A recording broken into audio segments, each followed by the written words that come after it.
নদীৰ পাৰত ৰৈ সকলোৱে উৎকণ্ঠাৰে চাইছে কিজানি সম্ভেদ ওলাই শিক্ষক লোকেশ্বৰ গগৈৰ। বিদ্যালয়ৰ কাম আছে বুলি ঘৰৰ পৰা ওলাই গৈছিল শিক্ষকগৰাকী, কিন্তু পিছত দিচাং নৈৰ কাষত উদ্ধাৰ হৈছে শিক্ষকজনৰ স্কুটাৰ, চেণ্ডেল। বৰ্তমানেও সন্ধান নাই শিক্ষকগৰাকীৰ। বৃহস্পতিবাৰে দিনৰ ভাগত বিদ্যালয়ৰ কাম আছে বুলি ঘৰৰ পৰা ওলাই গৈছিল প্ৰধান শিক্ষক লোকেশ্বৰ গগৈ, কিন্তু তেতিয়াৰে পৰাই সন্ধানহীন হৈ আছে ব্যক্তিগৰাকী। পিছত পৰিয়ালৰ লোকে জানিব পাৰে যে শিক্ষকগৰাকীৰ স্কুটি আৰু চেণ্ডেলযোৰ দিচাং নদীৰ মথাউৰিৰ পাৰত উদ্ধাৰ কৰা হৈছে। তেখেত আমাৰ চৰাইদেউ জিলাৰ মাহমৰা সমষ্টিৰ জজুলি পাঁচালি স্থিত শ্বহীদ কনকলতা উচ্চ মাধ্যমিক বিদ্যালয়ৰ প্ৰধান শিক্ষকৰ দায়িত্বত আছিল। আৰু আজি যোৱাকালি তেখেত বিদ্যালয়ৰ পৰা প্ৰায় 2মান বজাত ঘৰলৈ আহিছিল আৰু ঘৰত কৈছিল যে দিচাংপানী উচ্চতৰ মাধ্যমিক বিদ্যালয়ত কিছু কাম আছে, গতিকে মই তাৰ পৰা আহোঁগৈ সেই বুলি ঘৰত কৈ গৈছিল।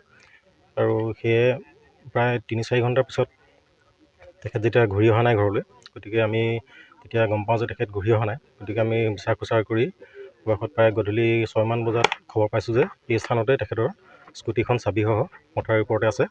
আৰু তাৰপিছত আৰু অলপ বিচাৰ খোচাৰ কৰাত আমি পালোঁ তেখেতৰ চেণ্ডেলযোৰ পানীৰ একেবাৰে কাষত উদ্ধাৰ হৈছে। কাৰণ তেখেতে মানসিকভাৱে অলপ অসুস্থ হৈ আছিল বুলি অস্থিৰভাৱে আছিল বুলি আমি গম পাইছিলোঁ।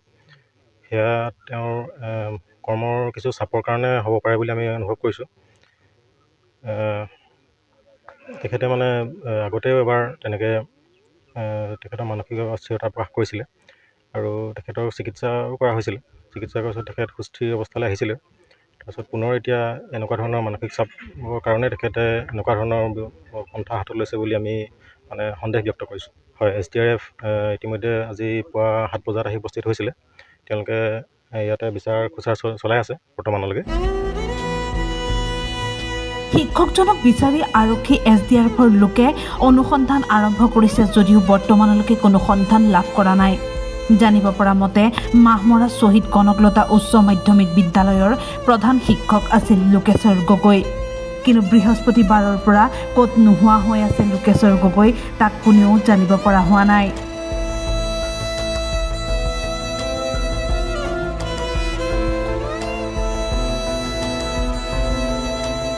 দুলীয়াজানৰ পৰা জিৎ দত্তৰ ৰিপৰ্ট, টাইমি।